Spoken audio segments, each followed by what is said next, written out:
ইন্নাস সালাতা তানহা আনিল ফাহশাই ওয়াল মুনকার ওয়া লাযিকরুল্লাহি আকবার।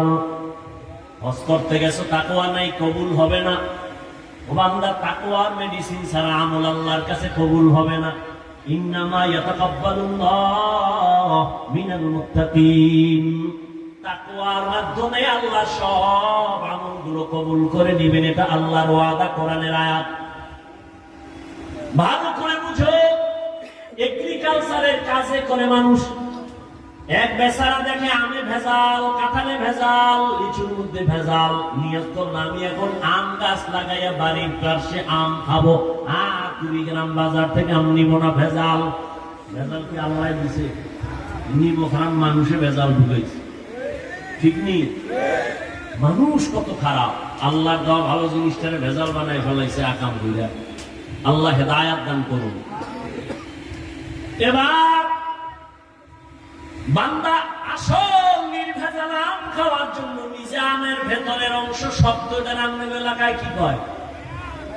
বড়া বড়া, কেউ বলে আটি, কয়া, নতুন নাম ভাইয়া, কয়া, কেউ বলে বড়া, কেউ বলে বাড়া, কেউ বলে আটি। আটি বুঝুন তো, আটি। আচ্ছা, এবার আমাকে বলেন, হোক হিসাব করে, আমি কিন্তু একটা ফাউল কথা বলতেছি না, বুঝাবার স্বার্থে বলতেছি। আমের আটি নরম না শক্ত? ভেতরের অংশ কিছু আছে জানেন, ভিতরে ওটা কিন্তু আসল, ওটা অঙ্কুর। নরম না শক্ত? নরম। বেচারাই আমের আটি বা কয়া মাটির ভিতরে দিছে, চারা হবে, আম হবে। এখানে সার গোবর টোবর দিয়ে খুব সুন্দর ভাবে পানি দিয়ে তালাফি করতেছে, খেয়াল রাখতেছে। 1 মাস 2 মাস 3 মাসে চারা উঠে উঠবে, 6 মাসে ওটার কোন অস্তিত্বই খবরই নেই। দৌড়ছে কৃষি অফিসে, স্যার আমের আটি মাটির মধ্যে রোপণ করলাম, তাজা আম খাবো, কিন্তু ভেতর থেকে কোনো চারাই উপরে ওঠে না, একটু পরীক্ষা করবেন নি? সার গোবর দিছুনি কয়ে দিছি, কয়ে চল।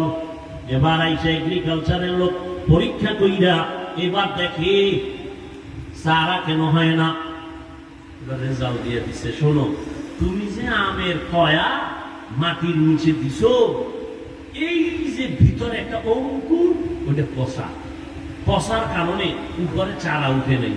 যদি উপরে চারা উঠত তাহলে বোঝা যাইত ভেতরের অঙ্কুর কি ভালো, তাজা। যেহেতু তোমার উপরে চারা উঠে নাই, পাতা দেখা যায় না, গাছের নমুনা নাই, প্রমাণ হয়ে গেল ভেতরের অঙ্কুর মরা, তাজা না।